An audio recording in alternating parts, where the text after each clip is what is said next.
My name is Bob Miller, and I am a World War II veteran.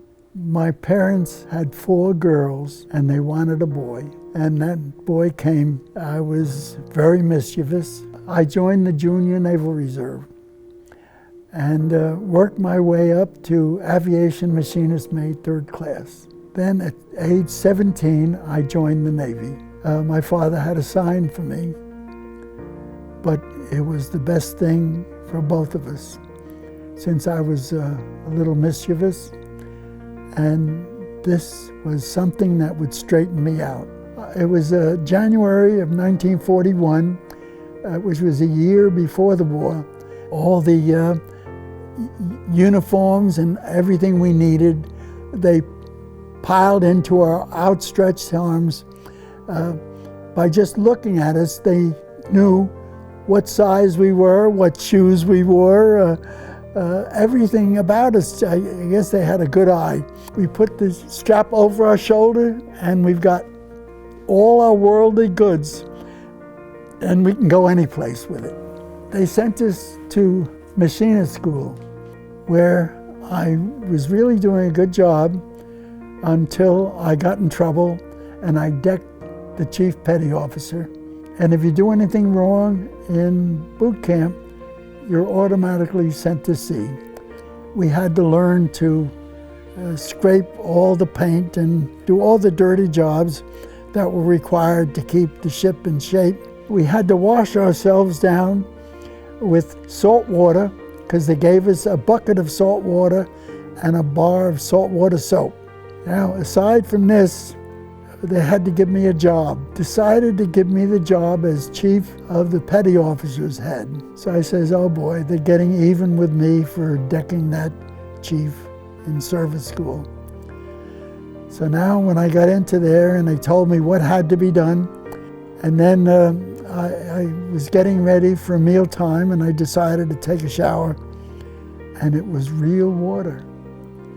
And that was great. I could take a real shower. I felt human again. They transferred me to Norfolk, Virginia, Naval Air Base. Now here they put me in a squadron, VGF-28. We had to learn how to make these planes fly and keep them in the air so the pilots can do whatever they were trained to do. And it was so much to learn. And I really learned everything I could from what they taught me. They needed somebody to make sure all these planes flew. I got everything flying. And it was really, really a wonderful job. So they went ahead and they said, okay, we're taking all the planes and bringing them down to the dock and loading them on the aircraft carrier Charger. Now keep in mind that this charge is only used in Chesapeake Bay in nice calm water. So here we're all loaded and we're now out in the ocean headed for Bermuda, and it's very rough out there. We get the first plane ready to take off. Tells the pilot to wind up and then down, and he goes down the deck. It happens that when he hits the end of the deck, the bow was down as low as it could go, and he went straight into the water.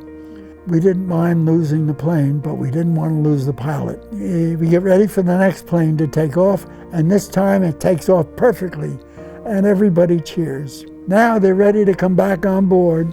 Remember, this carrier is bobbing up and down, not just the bow, but the stern is doing the same, because the whole ship is going like this. And as he cuts, instead of being 3 feet above the flight deck to come down and catch the cable, now the back drops away and it's about 10 feet. When you come down like that, the landing gear just spread out and it collapsed. And of course, when it collapses, the propeller also gets damaged. And that could damage the engine also from sudden stop. So they decided to take 4 SO tankers and convert them into aircraft carriers. And the tanker would still keep its, whatever was in those tanker that it was before, they would keep it, and they would be able to use it all the destroyers that were their escorts, they would be able to surface them. Even while they were working on it, and they took the ship out for a shakedown, all the men came with it. All the workmen from the shipyard were still working on the ship, and they were still working while it went out and came back. And finally, when it was completed, it came to Bermuda. And we heard, the Swanee's in. So we packed up everything, and we took everything on board. And next thing you know, we have a small group of us, a couple of cruisers and destroyers. And here we're out. We didn't want them to know.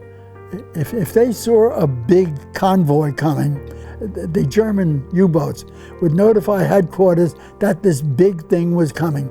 So what we did is all these ports up and down the East Coast had a few of everything.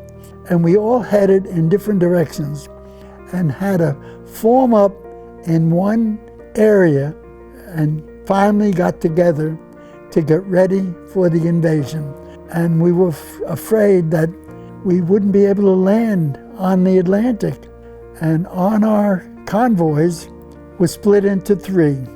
One of the three convoys had Major Patton. He wasn't a general then. Major Patton and his tanks. He would be coming up from the south to attack. Patton was there on the outskirts, ready to come in. So now we're ready for the invasion of southern France. The wind, there is no wind. And I'm going to have to catapult all these planes. And the admiral yells down to me, Miller, we're going to get all these planes off in 15 minutes. And I said, what's the extra 5 minutes for? And he laughed. Anyhow, we got to shooting all the planes off, and I didn't know it, but we broke the fleet record. Maybe it was the same time that we sent our planes off. We also dropped leaflets from President Roosevelt explaining that we're here to liberate them from Nazi Germany. They had a French ship. It was not finished yet because the British had damaged all their ships. And he had one turret working, and he was shooting at us. So we were shooting back at him, and our dive bombers also dive bombed him, and we got him out of commission. But next thing you know, all these troops, they're flying in, got shot down by our planes. And the ones that were coming on land, our planes now had rockets. They were big columns of German coming to get all their troops in. And here we shot them all and blew them up. And so for miles around southern France between Marseille and Toulon, no Germans could get through. So now they had trains and trucks that took a different way of coming in. The trains, even though they were camouflaged with all trees all over them, we were able to shoot them down because our planes would fly so low they could see everything. And they could see where the trucks or the tanks with a house built over them, they bombed it and the houses would blow up. We finally won the battle there, even though we were there for quite a while. And we were running out of ammunition and our bombs for our planes. And I was honorably discharged from the Navy in 1947. If I had to do it all over again, I would do it. It was the most wonderful part of my life. We were there and we did our job.